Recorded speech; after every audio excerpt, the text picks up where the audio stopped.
The blade of axe has tasted first blood. Hey guys, and welcome to another First Blood podcast. This is our second episode, brought to you by artifactccg.com. I'm an audience of one, joined by many people. Do you want to introduce yourselves? HonestlySarcastc here, with from the Hyperloops and artifactccg.com. I'm BobbySapphire. What's up, guys? I'm Brian. Hey. Brian. It's been a while. Superhero names? I feel like I need wine now for this shit. Oh, we're using our real names. It's been a while.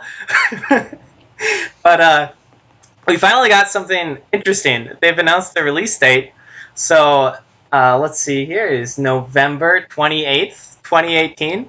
So we know it's at least coming this year. There's always that fear that they just push back the date and it actually releases, next year or something. But we know it's coming this year. And perhaps even more excitingly, we're probably going to be getting a lot more news because they've announced that it will be available to play at PAX West, which is towards the end of August. So that's coming up here pretty soon. And we could potentially see some more gameplay, see some more spoiled cards. What do you guys think about this? I'm shocked. I'm shocked that it's out so early. I was expecting sometime next year, to be honest. And the fact that it's out in just a couple months seems crazy to me. No way, man. I've been calling end of the year the whole time because if they were setting for Q1 for a tournament, what were they going to be like? Oh yeah, now only the beta testers for $1 million. Yeah, have a field day. Well, they did that. It's gonna be... They did that with Dota too. They had their first tournament while it was still basically an alpha. See, I thought that the million tournament was going to be invite only. That's what I heard. But I don't know where I heard that. Yeah, who knows? Just speculation at this point. Of course, all of us are like, can I be in the tournament? I want $1 million. Yeah, that'd be nice. I want $1 million. How do we get invited to this? What? Yeah, did you already mention it's going to be at PAX West? You did, right? Yeah, I did. I can't remember what we talked about before. I think that'll be pretty cool. That's just a couple weeks away. It'll be nice for the whole world to have more information about the game so we can talk about it. Mm-hmm. Yeah, I'm kind of curious. I'm kind of curious if it's going to be just these two starter decks. You'll probably just be able to pick the two basic decks that they already showed to was it Game Info in their video before, and they're just going to let you play one of those two decks. I'd be curious to see if it's not like that, and you can. I doubt they just let everybody build a deck. So on this one, just guessing. Yeah, but they could have more than one pre-constructed deck. It might not just be those two. I just demoed.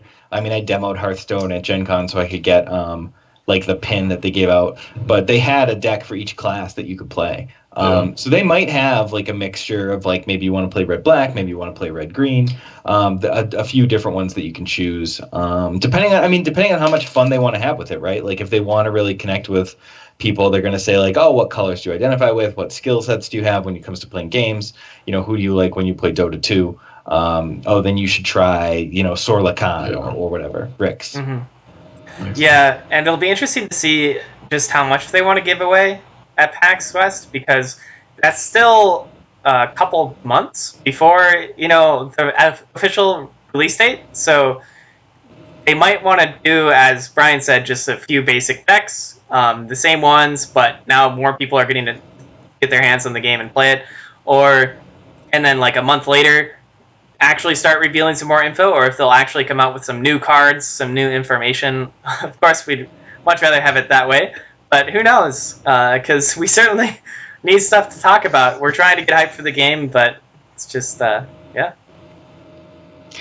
So how do you guys feel about the monetary system? So I have on the video I have up the part of the article, which is it'll cost $20 purchase will get you a total of 228 cards. 280 unique cards will be available at launch.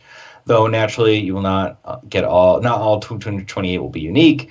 You get 2 base decks, each containing 5 heroes, 9 items, 40 additional cards, and then 10 booster packs will be included, each containing 12 random cards, with every pack guaranteeing at least 1 rare. Further booster packs will be available for $2 each. How much do you think we have to spend to get the set? And of course they've already said there's going to be a secondary market for trading and selling of singles. I recall Brian saying that someone did some math So Brian, you want to talk about that? Yeah, I believe somebody said since you get the 10 packs initially with the purchase, total you only need to spend about, I think they said you need 60 or so packs. So with the 10 that you buy, you need to pay maybe about 50 for 50 more packs, so $100 for the complete set. And that's, give or take, if you trade. So that's like the minimum or the maximum almost that you would have to pay is like $100. Don't quote me on it. I'm not the mathematician here, but it sounded pretty. It seems kind of low. Well, it's because I think the pack size is 12 cards, and the fact that the rarity is only common, uncommon, and rare, and that's confirmed. And so there's no like one in every, whatever Hearthstone's bull crap. Legendary system is one in every like 40 packs, and then you need like 8 for your deck or something. It's ridiculous. Mm-hmm. But so with that being said, you can get the highest rarity from any of your packs. Right, but like you might want 3x of every card, right? Right. So like that's so is that extrapolate? So like that mean like 300 for 3 of every card? Like I think to get a playset of everything will probably cost a few hundred. Yeah. What I'm interested in is like, go on. What do you mean depends? Well, it depends on what they meant on the Reddit post. If they did the math, they might have meant like playset. No, definitely not. So like in the 12 cards, we're assuming what? There's one rare. Or it says at least one, but at least one it rare. could just be one. Yeah. So like just for Worst the sake case of it, scenario. we'll go with one just because Magic packs were 15 cards and it was one rare, 3 uncommons, and like 11 commons, something stupid like that. Yep. So if we go based on that, like 280 cards in the set, we'll say probably like a fifth of those might be rares. So if we call it like 50 rares, then you're probably gonna need 150 packs. So if the guy was doing the math, maybe it was one of each to get the set. Right. So at that point, then maybe you need 180 packs, which would be 360. So yeah, that sounds more about what I would expect to have to spend. Have any of you guys ever messed around with Magic online? The like old school one that's been around forever. So that also has a secondary market built in, and what people do is they design what are called like what they refer to as bots, which are basically automated buying and selling robots that will buy your cards, will sell cards to you, turn them into tickets, sell you tickets. I don't know what the monetary system is going to be on Artifact, but I would imagine that there'll be a scramble to design some kind of coding that interacts with the interface to really capitalize on that. It's very intriguing to me to dump like a couple thousand in and try and do some like serious buying and selling in the first in the first few weeks. I wonder how profitable that would be. It sounds interesting to me. Mm-hmm. Well, I because know. Go ahead. I used to play a lot of Dota 2, and I had a friend who was a trader, and he'd make some money off of buying and selling the Dota 2 items.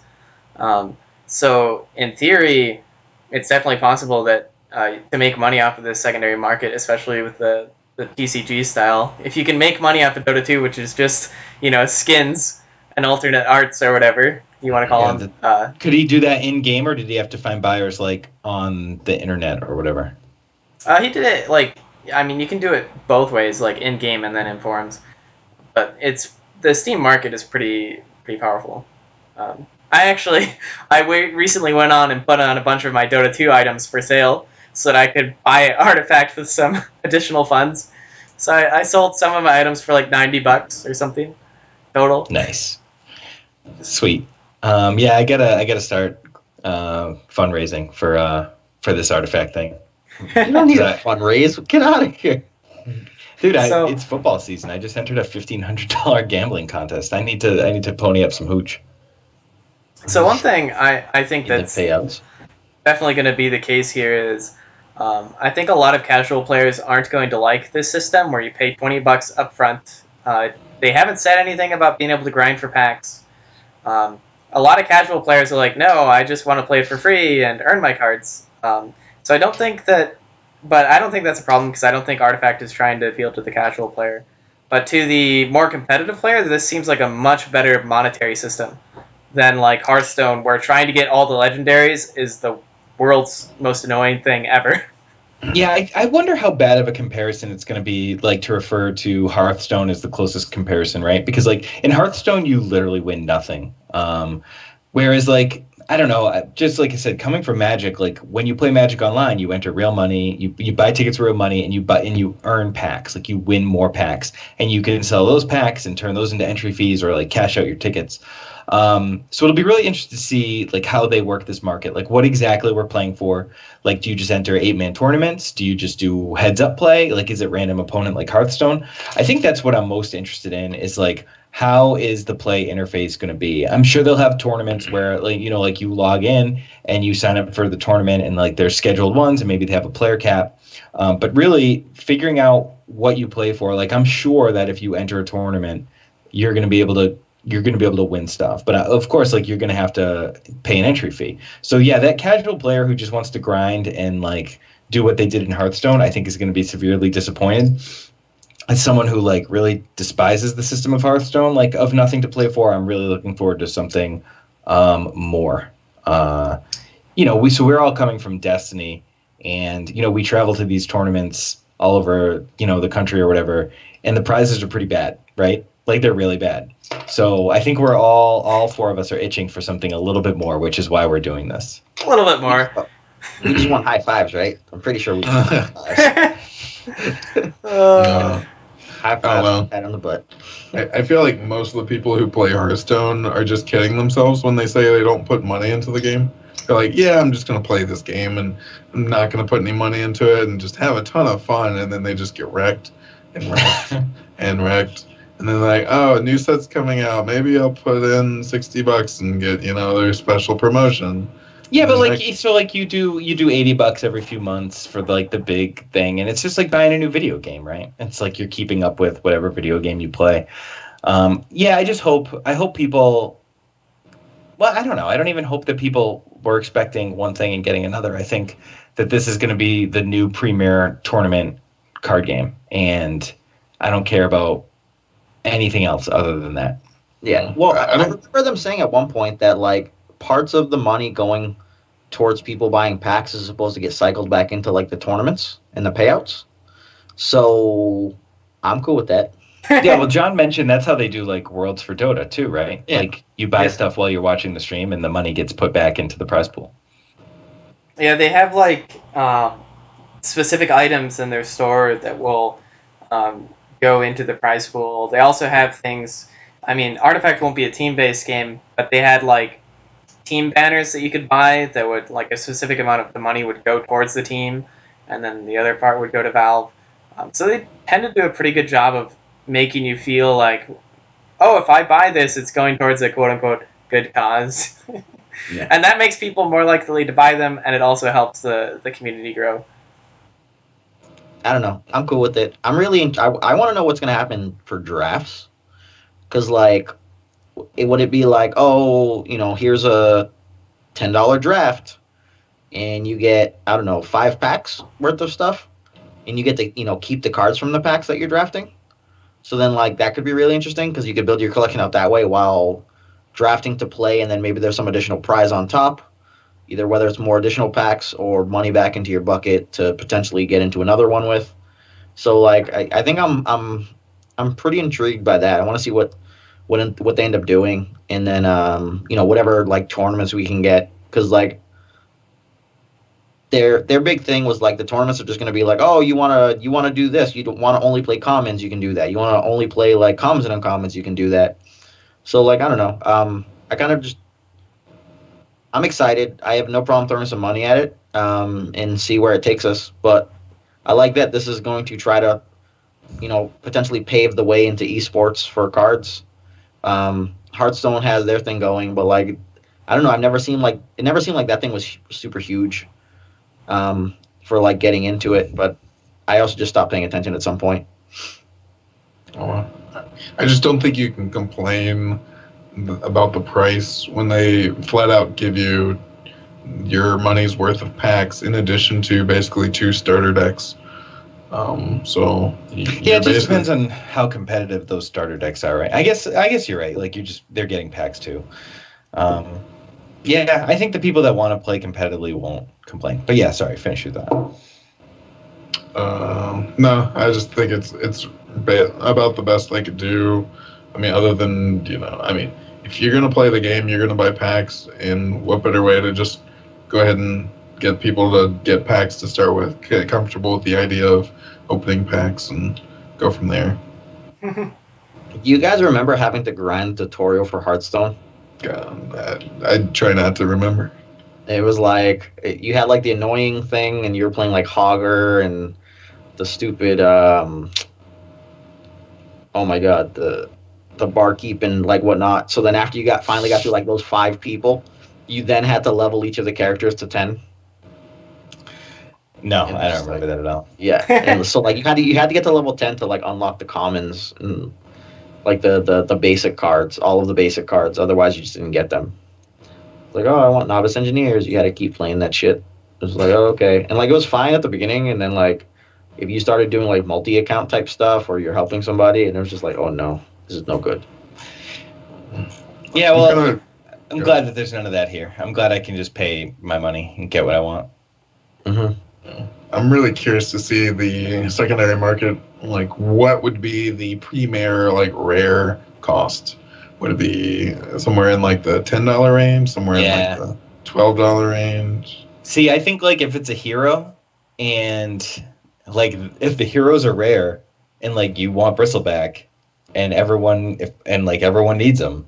I guess maybe since you only need 1 copy of it, maybe it will be less than like, I don't know, a premier spell. Like I don't know, like a Thunder God's Wrath, like might be really expensive, or something Annihilation. Just like you want 3 in your deck, so you need them. It'll be interesting to see. Like the fact that there are no mythic rares or like ultra rares or anything is really, really nice for those people who don't want to spend a ton of money. Mm-hmm. You should be able to build like 1 deck pretty affordably, and the secondary market will help that. Right. So like one other weird thing here is when you build a deck, you pick a character, you're supposed to have 3 of that character. Yeah, that's what I was just about to say. So I think it'll come with. Do they come with 3 copies of his card? I think they'd have to, right? Because rules wise, you need it. Yeah, there's no way. Okay, but then like, does that take up part of the pack? I would think the cards don't come in the pack. Yeah, I would think it'd be just an innate part of the hero. Connected to the heroes. Yeah, because there's no like physical hoops that they have to jump through, right? It's all digital, so they just can like magically appear in your collection. So then are we going to be really mad at heroes when we have like 5 Bristlebacks? No, because you're going to be able to trade them to people to round out your collection. Yeah, but you only need probably 1. Not going to be worth much. Yeah, but if they're all rares, then like people are just trying to get that 1 hero should be plentiful. That's fair. Yeah, if the game is as big as we think it's going to be, then I don't think you'll have a shortage of selling it, even if they don't go for $10. Like even if it's $4, I think you'll be able to sell it. Okay, that's fine.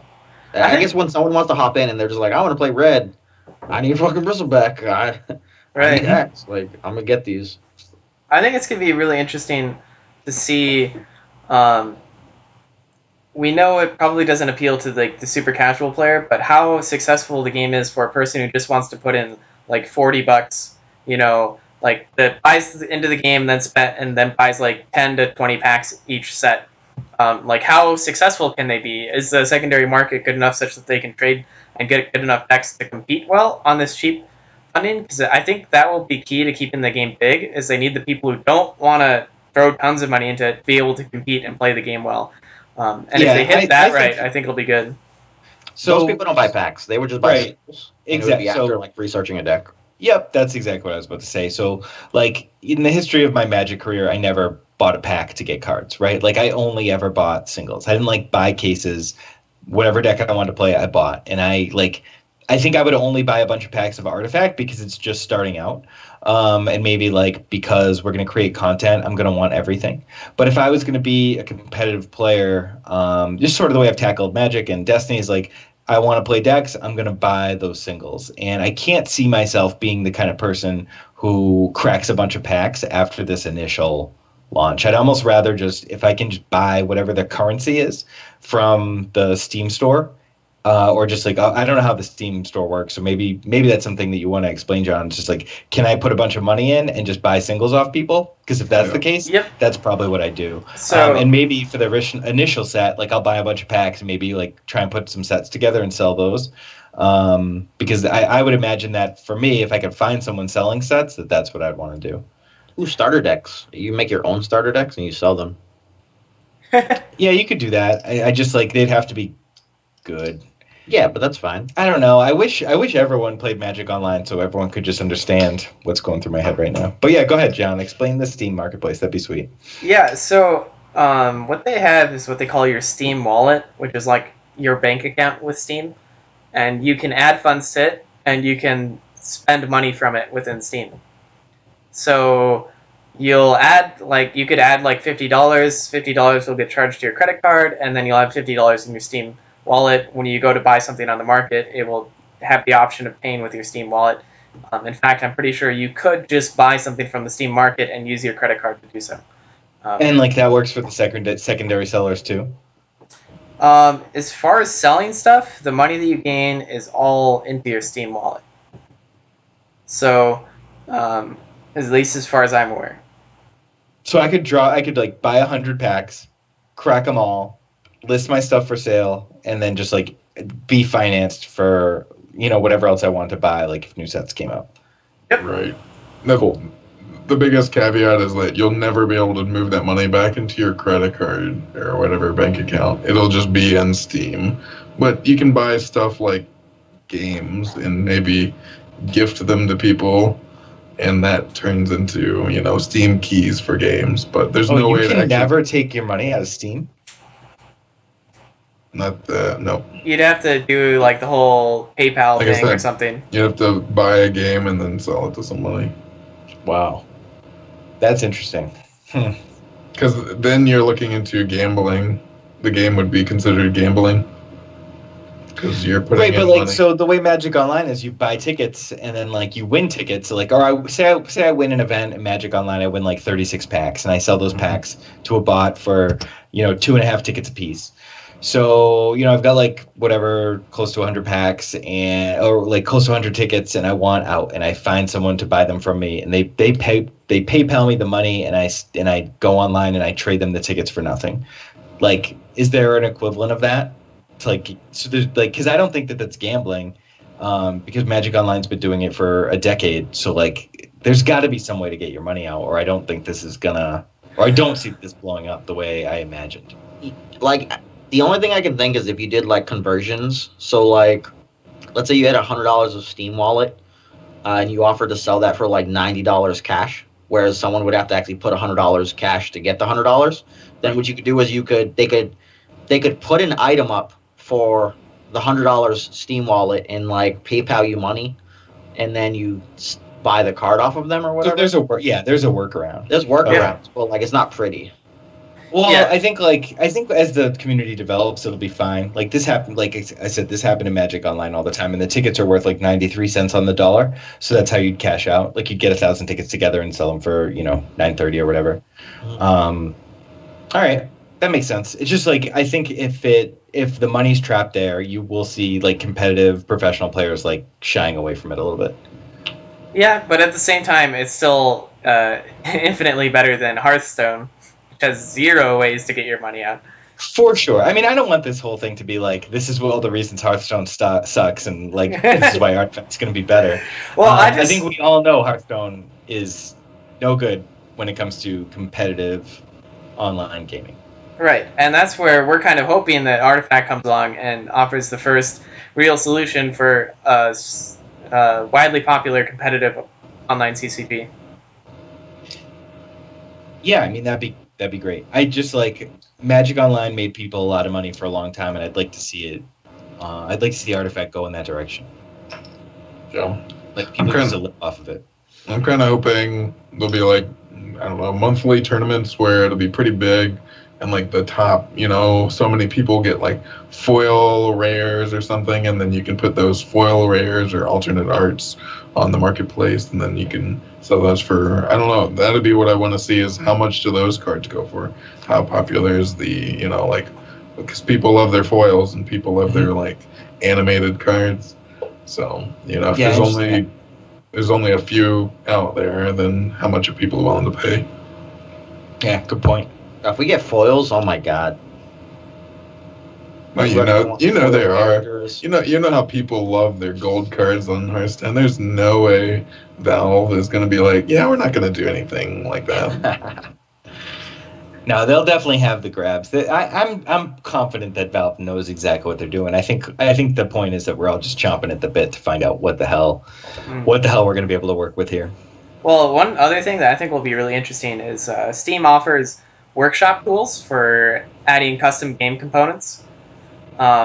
So it'll be interesting to see whether they do some of the things that they've done with Dota 2, where they allowed people to create their own custom Dota 2 like items that could then be submitted to contests and then maybe put into the game, or if eventually they'd let you, create custom cards that you could use in a custom version of the game, and because they have a lot of tools for that type of thing, so like almost allowing you to mod Artifact, and how cool it would be as content creators to be able to have like a create your own card competition and then play tournaments with like custom cards allowed, or like custom art being submitted, and then for things to actually get officially adopted by Dota 2 or whatever, they would pay a percentage of that to the artists whenever that item sold. So I don't know. I think there's lots of cool opportunity for that type of thing to be coming around too. You're all just like, sweet. wait, what? Yeah. No, that sounds cool. Yeah, I just like the insight you can provide as like someone who Right. has worked with Valve and played Valve games before and like played Dota 2, and like you just offer like a nice insight for those of us who are coming from like a strictly CCG point of view. Mm-hmm. Yeah, so look for Valve to do a lot of creative ways to engage the community. They tend to do that. It's one of the reasons I like them as a company. They do it. They handle their communities very well, in my opinion. So, yeah. So if they have tournaments, they're clearly going to give cash for the prizes, right? Like, they're not going to give Steam Wallet money. Correct. They'd give cash. There we go. Let's use that. I don't know. Steam Wallet to enter. You got to win it like a boss. That will be one of the most interesting things I to see wouldn't if jump on it. Yeah. Personally, I don't know. I don't know. A lot of game companies, including Blizzard, had problems, just exchanging in-game items for money, like with their whole auction house fiasco.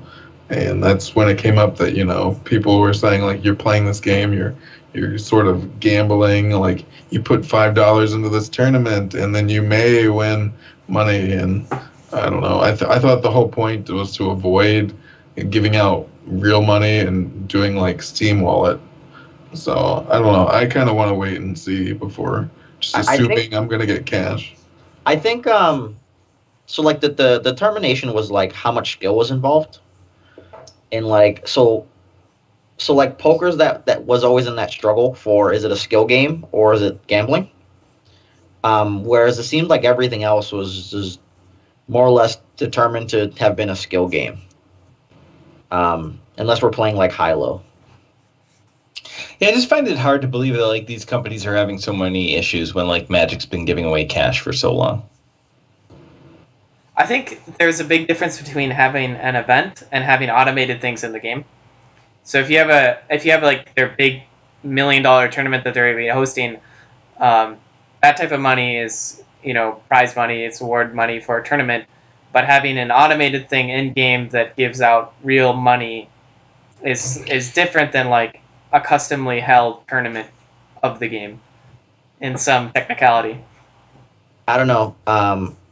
Fantasy football and DraftKings lives. I think we're good.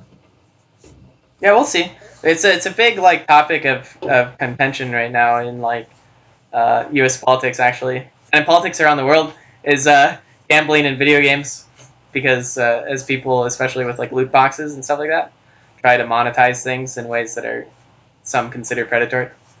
So Yeah. Well, I think we just all want more. We just want to know more. So hopefully sometime in November, And there'll be more information. Even if they don't have automated cash out tournaments within the game, there will be second parties hosting tournaments all the time that will be giving out cash prizes, right? So I think that if you want to earn money as a competitive player, you'll have that opportunity. There will be some random Joe Schmo running a $10 entry tournament that he's organizing, and he'll pay out through PayPal whatever the prize is at the end. Whether we get an automated version of that within the client is another question. That'd be interesting. Like, how someone would collect would be the real question, I guess. I don't know. I still think the easiest way would be buying a video game, because everybody's buying their video games on Steam anyways. Well, People the money wouldn't have to enter Steam, right? Like, you pay them for an entry, and then they pay you. All without using the. I mean, this happens in lots of games already. You know, they'll host an online tournament, and then they'll have pay-ins and payouts.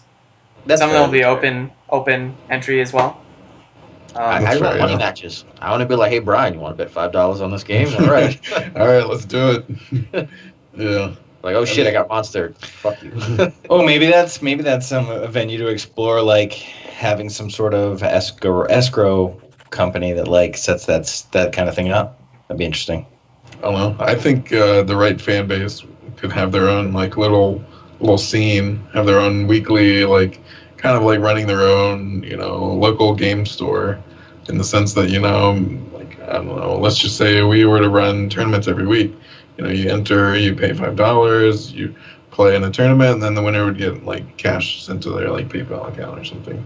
I'm sure communities across Artifact would probably be into doing that and having their own custom commons only tournaments and paying out prizes for that. So it's interesting, a lot of opportunities. We got to go be the DraftKings for Artifact. Come on, baby. We got to do this.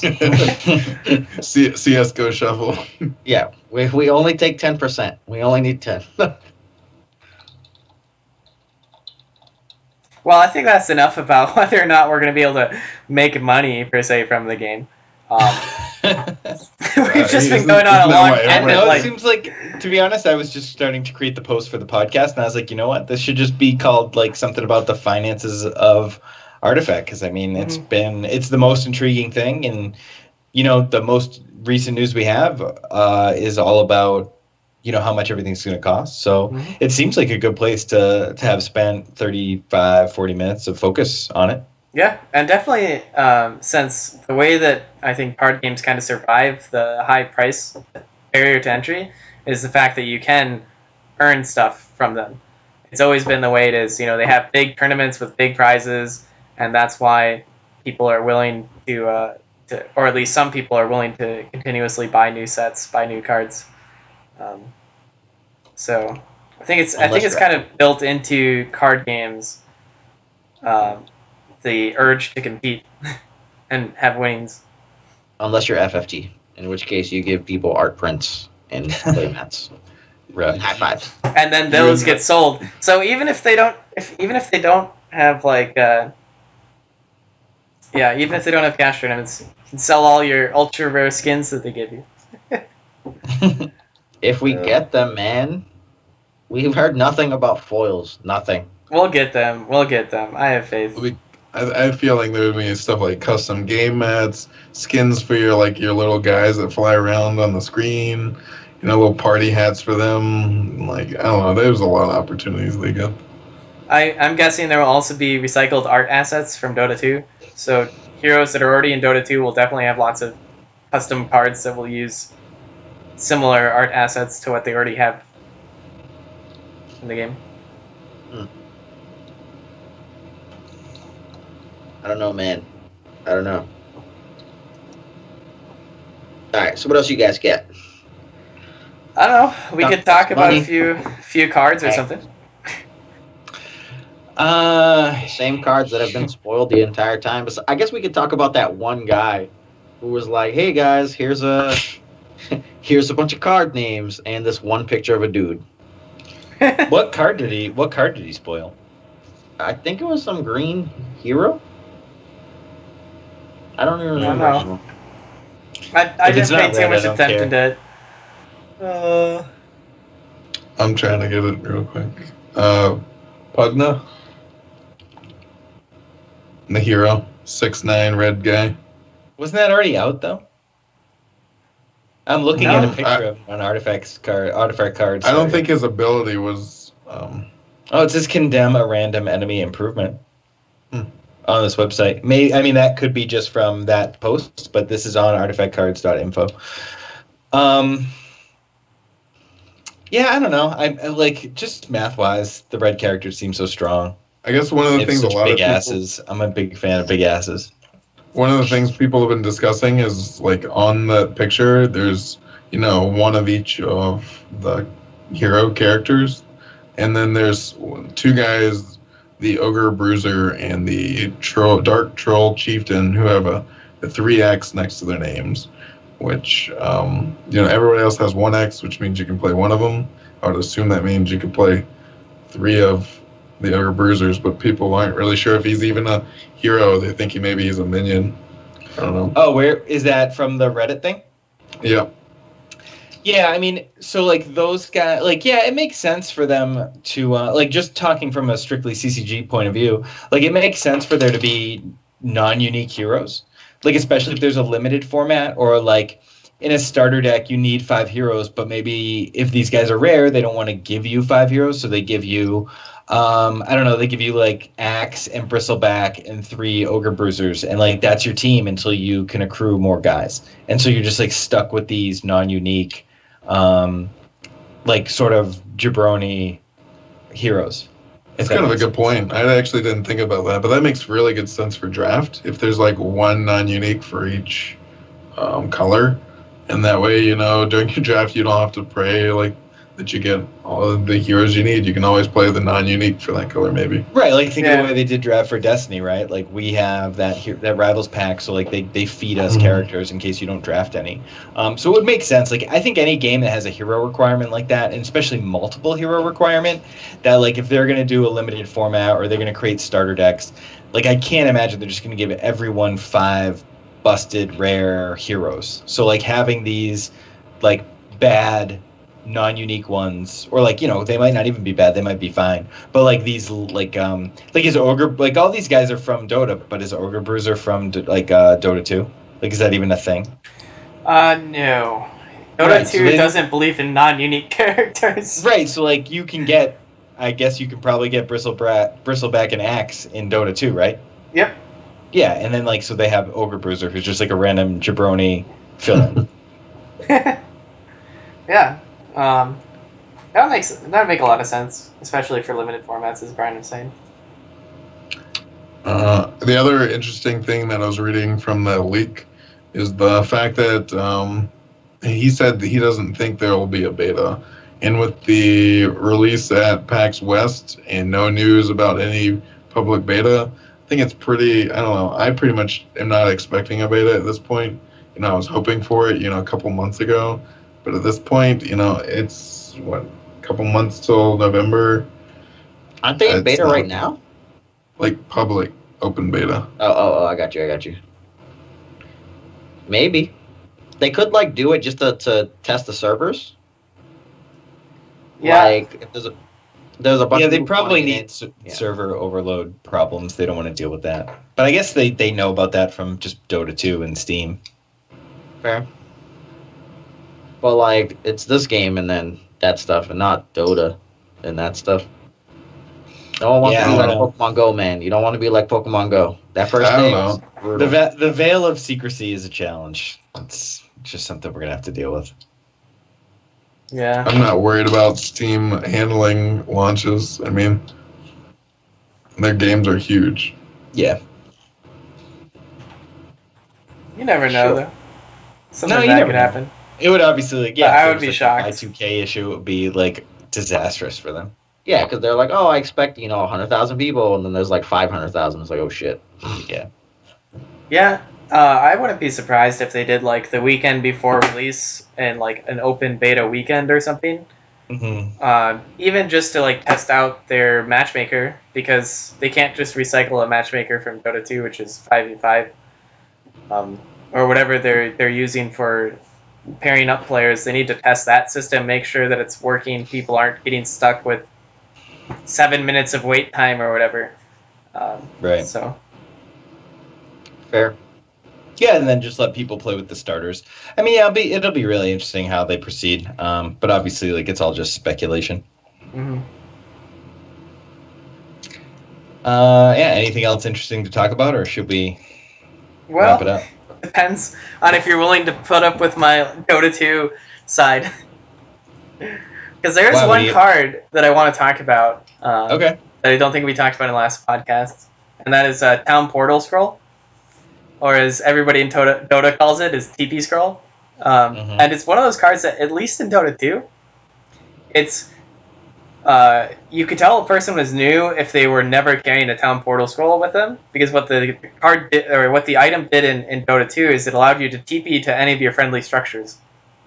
And every good player knows that you need to always be carrying these because you can help out teammates that are getting ganked and things like that. But I wouldn't be surprised to see Town Portal Scroll play a similar role in this game, that it's like a really valuable tool to use, because if you have 3 lanes, being able to move heroes throughout them. So for those of you who don't know, it's cost 3 gold. It returns an allied hero to the fountain. So then during the next deployment phase, you to deploy them, I guess, as normal, as if they died or something. Being able to move heroes between the 3 lanes, I'm guessing, is going to be really valuable. So I don't know. That's an item that I'm pointing out to like people when they first start playing this game. You see that item, you buy that item, move on, because it's good. Yeah, I think like that, Blink Dagger. What other? Yeah, probably Phase Boot's not strong enough. But like, yeah, they're just being like. It seems like moving lanes is busted, and if the TP scroll is one of the few ways to do it, for that cheap a cost, 3 gold. Yeah, that sounds like it could be really insane. Yeah, the one question, you, though. I think moving is huge. Is the consumables are supposed to be like the far right item or something, and that's supposed to be random each round. So as a previous Dota player, it would really bother me if I couldn't like guarantee that I could buy TP scrolls. So I wish it'll be interesting to see if they allow you to have consumables in your item deck that you bring, or not, or if it's just regular items in your item deck. But in any case, I just wanted to talk about being able to move your hero around, because that seems like it'll be important. Yeah, I mean, with any, like, if you have a multicolored deck and you know, automatically you have to have more of one color than another color. So you could be hamstrung needing to cast spells in certain lanes, and if that ability is scarce in the game, then yeah, having something that's so cheap, I could see that being really, really awesome. Yeah, it's one of those things too. Like, you get the heal out of it. So let's say you had Axe, and it's like 3 rounds in, and they're about to finally kill him, and you're just like, no, dip out. Not today. Don't get you keep them from earning the gold from killing him, and then you get them a turn earlier than you would if they killed them, right? Yeah, if you think it, returning it to the fountain means that it deploys next round. Right. The most annoying thing that I could see there then is the combat happens at the very end, right? So if you, in theory, use this card to return them to the fountain, then they're not doing anything in that lane that round after that. At that point, they're not fighting in the combat, so that could be annoying. Not being able to both attack with the character and move them around. But it's just part of the cost in those situations where, like, whatever, they have that X on the screen that you're losing your guy, and maybe the trade, obviously, like anything in CCGs, you have to find what the trade-off is, and if the trade-off is redeploying him next round is better than killing the creep that's ahead of him or doing 10 damage to the tower, then you just try and make whatever good trade you can. Yeah, we also don't know that there's not a card that like grabs a guy back from fountain and throws it in play. For sure. Because like there could be like you have 2 heroes here, play the thing, bounce a dude, play something else, rip him back. Like, I don't know. It doesn't really make sense that they would have a card that does that. But Well, you never know. It's going to be a there bunch could of be a cards. green card because like Rix could die and then he goes back to Fountain right away, or does it? I guess we don't know how that works with Rix. He has rapid deployment, which I think means he doesn't have to wait around. He doesn't have to wait a turn before. Correct. If he doesn't immediately go back to Fountain, then you can't cast him. Like if he died and then you go to Fountain, like during whatever. It's hard to guess without having played the game. Yeah. So like I don't know. It'd be interesting to see if they have anything like that. I think it could only be someone that has like rapid deployment in my mind, unless that doesn't work with that. Because like I don't know, it'd be like few and far between unless there's some other item that does it. We need substeps, Joe. We need substeps. They don't need no substeps. We need to know what the fountain is and like if something's standing outside the fountain or is in the fountain. And I want to know the substeps when they move from one part of the fountain to the other part of the fountain. When you're dead, are you in the fountain? Are you healing in the fountain? Are you in the grave? Do you come back from dead? Are you necromanced? Well, What if we can like, pull the dead dude back? in any case, thanks for hanging out with us, guys. Thanks for watching. Feel free to like and subscribe. As more news continues to come out, we'll be doing this more often. We're all excited for the game, excited for PAX, to see some new stuff, hopefully. And yeah, thanks for watching. I think those three guys should go to PAX West just to do some content. No, I'll be at a Destiny tournament. I'll be at Nova that same Yeah, weekend. I think you should just change your flight and go west instead of east. Brian, you're not going to Nova. Can you go to PAX West and do some? I actually have coverage a for us? buddy in Seattle. I could stay with him. Let's do it. But I'm too broke. I just got engaged. I'm broke. Congratulations. Yeah, engaged. That cubic zirconia. You have to buy something. But you're supposed to buy one of the like antique ones, so you don't have to pay for all the bullshit. There you go. I wish I did that. That's what I did. I still dropped like, I think I dropped like 2G still, but All right, we talked about my stuff. I'm not sharing how way too much I spent on my wife's engagement. Is it time to talk about the economy of engagement rings, guys? No. yeah, let's do it. That's on. Follow us next and- time. Join us next time Artifact. for the Find Your Perfect Wedding Ring podcast. Go antiques, baby. Go antique. It's awesome. All right, take us out, JMag. Farewell.